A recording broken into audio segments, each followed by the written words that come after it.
কখন যে কার কি বিপদ হয় সেটা কিন্তু কখনো বলে আসে না, হঠাৎ করেই বিপদটা চলে আসে। হাই এভরিওয়ান, আমি ঋতুপর্ণা ভট্টাচার্য। আজকে আবার চলে এসেছি তোমাদের সামনে ছোট্ট একটা মিনি ব্লগ নিয়ে। ভাবছো তো যে ভিডিওর প্রথমেই কেন বললাম বিপদ? আসলে আজ থেকে 1 থেকে 1.5 মাস আগে আমার দিদার হাতটা ভেঙে গেছিলো, হঠাৎ করেই পড়ে গিয়ে বাড়ির মধ্যেই কিন্তু ভেঙে গেছিলো। সেই মুহূর্তে আমি কোনো ভিডিও তোমাদের সঙ্গে শেয়ার করিনি বা এই প্রসঙ্গে আমি হয়তো কোনো রকমই কোনো কথা বলিনি। আর আজ হচ্ছে আজ থেকে প্রায় 4 থেকে 5 দিন আগে দিদার প্লাস্টারটি কিন্তু খোলা হয়েছে। আর তারপর থেকে দিদা অস্থির হয়ে গেছে, একবার আয় আমাকে দেখে যা। আসলে দিদা জিনিসটা হয়তো এরকমই একটা আবদারের জায়গা হয়।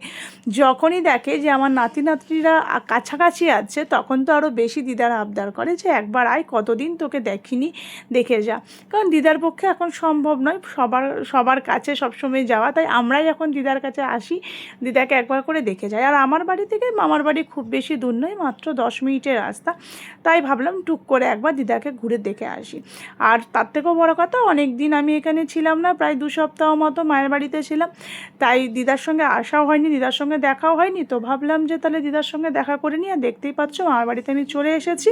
আমার বর্মশাই আবার লিফটে ওঠেননি, উনি সিঁড়ি দিয়ে কষ্ট করে উঠছেন। আমি বাবা খুব সুখী মানুষ, আমি দেখলাম বাবা পারবো না সিঁড়ি দিয়ে উঠতে, তাই আমি কিন্তু লিফটেই উঠে পড়লাম।